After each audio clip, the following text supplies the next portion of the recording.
और पूर्णिमा के दिन शंकर कह रहे हैं, माँ उमा से, माँ पार्वती से मेरा महेश कह रहा है, मेरा बाबा भोलेनाथ, मेरा बाबा विश्वनाथ, मेरा त्रिकालदर्शी कैलाशी अविनाशी कह रहा है कि हे पार्वती,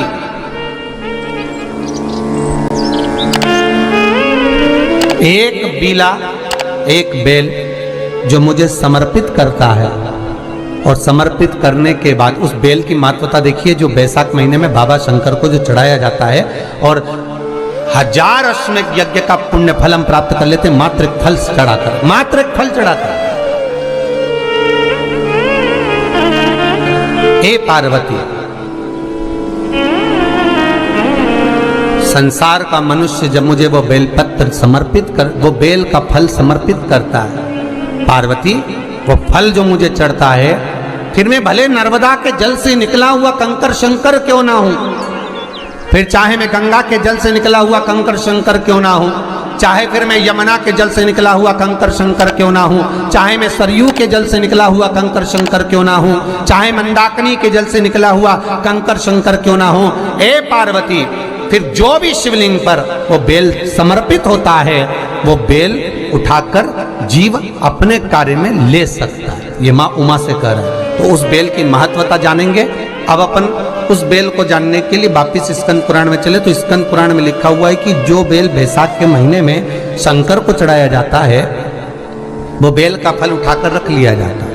बैसाख के महीने में उस चढ़े हुए, बाकी के आपको बेल का फल खाना हो तो बात दूसरी, पर चढ़ा हुआ जो बेल का फल है वो पूरा बैसाख नहीं खाना। बैसाख के बाद में अगला जो महीना आए, उस महीने के अंदर उस फल के अंदर का गुर्दा निकालकर उसको सुखा लीजिए और सुखाकर जिस व्यक्ति को पथरी की बीमारी हो और जिस व्यक्ति को पेट में बहुत भोजन पचता ही नहीं है, पूरा शरीर पाचन क्रिया बेकार हो गई, उस व्यक्ति को केवल 7 दिन तक शंकर पर चढ़ा हुआ वो बेलपत्र प्रदान कर दीजिए, पथरी भी बाहर और पाचन क्रिया भी ठीक, जिंदगी भर तकलीफ नहीं। उस बैसाख में उस फल की इतनी महत्वता बाबा भोलेनाथ स्कंद पुराण, लिंग पुराण, नर्मदा पुराण, पद्म पुराण के अंतर्गत, शिव महापुराण के अंतर्गत वर्णन कर, उसकी महत्वता है। वो बेल का फल साधारण नहीं हो सकता।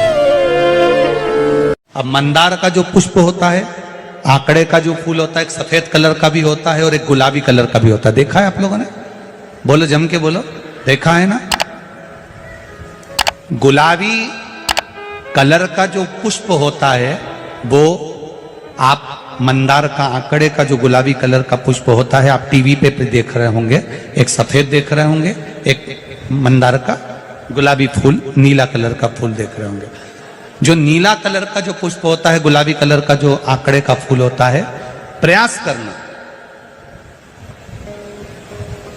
जब किसी विषम परिस्थिति में फंस गए, विषम परिस्थिति, जब आपको लग रहा है कि मुझे बहुत भय लग रहा है, कुछ बुरा होने वाला, आपको लग रहा है आज मेरी उल्टी आंख बहुत फड़क रही है, कुछ गड़बड़ होने वाला है, आपको लग रहा है मेरी सीधी आंख फड़क रही, कुछ गड़बड़ होने वाला है, तब केवल वो नीला जो गुलाबी पुष्प है मंदार का, उसको कहीं से लाकर शिवालय में अशोक सुंदरी वाली जगह पर स्पर्श कर कर शिवलिंग पर आप चढ़ा दीजिए। आपकी विषम परिस्थिति कैसी भी होगी, वो रास्ता बनाकर बाहर निकल जाएगी, आपको फंसना नहीं, परेशान नहीं। मंदार आंकड़ा, सफेद आंकड़े का पुष्प भी भगवान शिव को समर्पित होकर, जैसे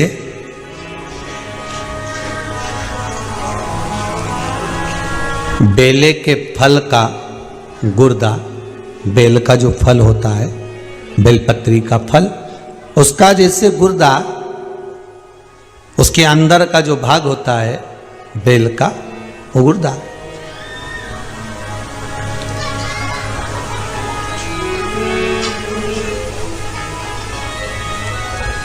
उसको अग्नि में जलाकर उसकी भस्म तैयार कर कर छान कर जब जब आपके यहां विद्वान ब्राह्मण शिव जी का अभिषेक कराते हैं, पूजन कराते हैं, तो उसमें लिखते हैं पूजन के साहित्य में, बेलपत्री, धतूरा, दुर्वा, ये उसमें नीचे लिखेंगे भस्म। लिखते कि नहीं लिखते? लिखते हैं ना, भस्म। अभिषेक में चाहिए रहती है, तब उस भस्म का थोड़ा सा भी भाग आप अगर शिव को समर्पित कर रहे हो तो ये जान लें कि शंकर मनवांछित फल प्रदान कर रहे हैं, शिव फल प्रदान कर रहे हैं।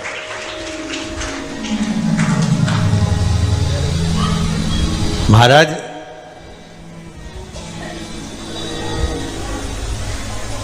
बेलपत्री के वृक्ष के नीचे बैठकर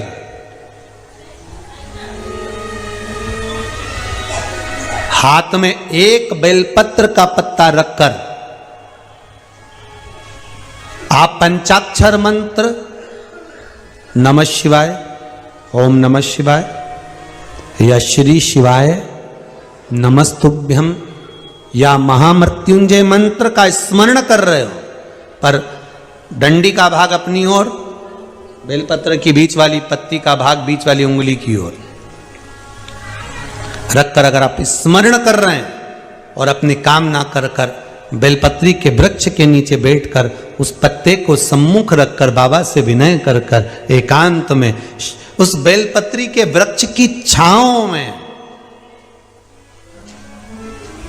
बेलपत्री के वृक्ष की छांव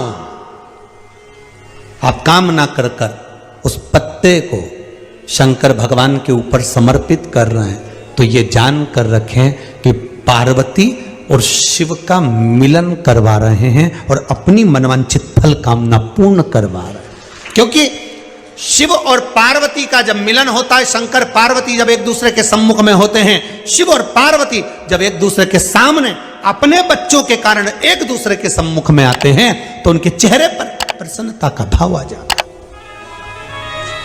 फल, मनवांचित फल की कामना आप जिस कामना के लिए कर रहे हैं, विवाह के लिए, नौकरी के लिए, सर्विस के लिए, व्यापार के लिए, रोग मुक्ति के लिए, आप जिस कामना से कर रहे हैं, ईश्वर महादेव, जो व्यक्ति पथभ्रष्ट हो जाए, जैसे मदिरा के नशे में पड़ गया, कहीं जुए में पड़ गया, कहीं मांसाहार में पड़ गया, कहीं व्यसन में पड़ गया, कहीं गलत काम में अगर कोई जा रहा है, तो श्रंभेश्वर महादेव के नाम से काली तिल भगवान शिव को समर्पित करी जाती है। महाराज काली तिल को वापस उठा कर ले आते हैं, उसी काली तिल को जो मदिरा का नशा करने वाला होता है या जो गलत व्यसन में डूबा हुआ होता है, उसको वो सुबह के समय अगर नहीं खाता तो भोजन के साथ उसको दिया जाए। श्रंभेश्वर महादेव।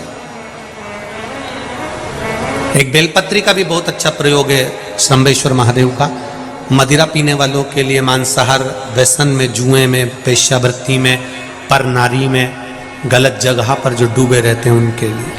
पहले की कथा में उसका वर्णन किया है बेलपत्री का। श्रंभेश्वर महादेव, एक बार सब बोलेंगे, कौन से महादेव? श्रंभेश्वर महादेव। फिर जम के बोल लो एक बार, श्रंभेश्वर महादेव।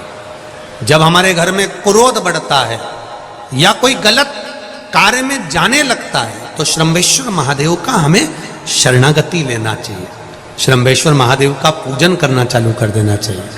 कई लोग कहते हैं महाराज जी ये श्रंभेश्वर महादेव का मंदिर कहाँ मिलेगा, हम कहाँ पूजन करने जाए? कहीं नहीं जाना, तुम्हारे घर के पास में जो शंकर जी का मंदिर है वहीं जाओ, उसी देवालय में, उसी मंदिर में जाओ, श्रंभेश्वर महादेव के नाम से जल चढ़ाना प्रारंभ करेंगे। वो जल जो गलत संगत में पड़ा हुआ है उसका आचमन कराना प्रारंभ करेंगे, अपने आप उसकी धीरे धीरे बुद्धि सुधरना प्रारंभ हो जाएगी। ऐसा श्रंभेश्वर महादेव का नाम। 1000 अश्वमेध यज्ञ का पुण्य फल हम प्राप्त कर लेते हैं। मंदार और शमी ने, दोनों ने मिलकर भगवान शिव की आराधना करी और देवाधिदेव महादेव ने वर दे दिया, सुनो शमी और सुनो मंदार, यदि कोई भूल से भी आपकी पत्ती, आपका पुष्प मुझे समर्पित कर देगा, सुनो मंदार, सुनो शमी, अगर कोई भूल से भी आपकी पत्ती, आपका पुष्प मुझे समर्पित कर देगा, उसे 1000 अश्वमेध यज्ञ के स्नान का जो पुण्य होता है वो एक क्षण में प्राप्त हो जाए। 1000 अश्वमेध यज्ञ का पुण्य हजारों में यज्ञ का पुण्य एक क्षण में प्राप्त हो। ये मंदार, ये शमी, हजारों में यज्ञ का पुण्य एक साथ। शमी की पत्ती देखी है आप लोगों ने? जम के तो बोले जरा, देखिए। मंदार पुष्प भी देखा हुआ है। अब शमी की जो पत्ती होती है, उस शमी की पत्ती को भगवान देवादिदेव महादेव पर चढ़ाने का, शमी की पत्ती जो होती है, उस शमी की पत्ती को चढ़ाने का एक नियम भी होता है। थोड़ा सावधानी से सुनना इस नियम को, जो आपके जीवन को सार्थक बना सकता है। शमी की पत्ती को चढ़ाने का एक नियम है, बड़ा सुंदर नियम, आपके जीवन में उतारने लगे। महाराज, जब सारा श्रृंगार मेरे देवादिदेव महादेव का हो जाए, बहुत ध्यान से सुनना, ये प्रसंग आया नहीं पहले, आज अगर कुबेरेश्वर बाबा की पावन धरा पर यह प्रसंग निकला है तो उसको ध्यान से सुनिए। पत्ती, शमी की जो पत्ती होती है, उस शमी की पत्ती को कब, कैसे और कहां चढ़ाना चाहिए, और शमी की पत्ती का फल क्या होता है, वो भी अभी अपन समझ लें उसको। शमी की पत्ती, संपूर्ण स्नान भगवान का हो जाए, संपूर्ण स्नान आप समझे उसको। जैसे ये शिवलिंग है, जलाधारी, जल निकल कर जाने का स्थान, गणेश, कार्तिकेय, अशोक सुंदरी, जलाधारी मतलब माता पार्वती जी का हस्त कमल, शिवलिंग शिव का स्वरूप, ऊपर जो जलाधारी लगी है उसमें से एक एक बूंद जो पानी नीचे गिर रहा है, जो पानी नीचे गिर रहा है, शिव जी की बेटियां जया, विषहरा, शामली बारी, दौतली, देव, शिव जी की पुत्री बेटियां। जब देवादिदेव महादेव को शमी का पत्ता चढ़ाया जाता है, कब चढ़ाते हैं? जब आपने संपूर्ण जलाधारी को हाथ से साफ कर दिया हो, शिवलिंग पर जल चढ़ा दिया हो, शिवलिंग का पूरा श्रृंगार आपने कर दिया हो, संपूर्ण श्रृंगार मेरे देवादिदेव महादेव का हो गया, संपूर्ण श्रृंगार। बाबा को चंदन का लेपन, अबीर, गुलाल, अक्षत, बेलपत्र, धतूरा, जो भी तुम्हें चढ़ाना है सब कुछ तुमने चढ़ा दिया, सारा श्रृंगार मेरे देवादिदेव महादेव का हो गया। तब शमी की पत्ती को मां जगत जननी की जो जलाधारी है उस पर मात्र स्पर्श कराकर शिव के शिवलिंग पर आखिरी में समर्पित कर देना चाहिए, जिससे हमारी मन की जो कामना है वह मां जगत जननी देवादिदेव महादेव से उनके कानों में श्रवण कर। शमी पत्र का एक बात और स्मरण में रहे, शमी पत्र की बहुत एक बात और अपने स्मरण में लीजिएगा। शमी पत्र की जैसे शिवलिंग, जलाधारी और स्थान, जब बहुत ज्यादा मात्रा में दरिद्रता होती है, बहुत ज्यादा मात्रा में बहुत कष्टमय जीवन, जब तुम्हारी चित्तवृत्ति में आए, जब तुम्हारे मन में आए, धन भी नहीं है, पैसा भी नहीं है, बहुत दरिद्रता का जीवन है, बहुत दुखी जीवन है, तब बेलपत्र और शमी पत्र का प्रयोग जरूर करके देखना। प्रैक्टिकल करने में कुछ नहीं जाता, प्रैक्टिकल करने में क्या जाता है, करके देखना। उस समय पर जैसे वो कहते हैं ना कि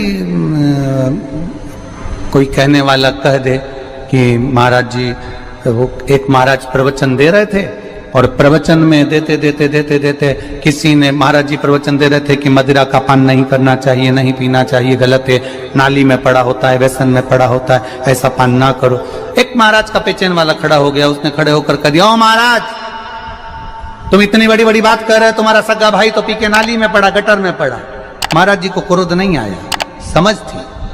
महाराज जी ने कहा, भैया देख, मैं भी प्रवचन दे रहा हूं, मेरा भाई भी प्रवचन दे रहा है, मैं मुंह से समझा रहा हूं कि पीकर लोग नाली में गिरते हैं, गटर में गिरते हैं, मेरा भाई प्रैक्टिकल करके दिखा रहा है कि मत पिया।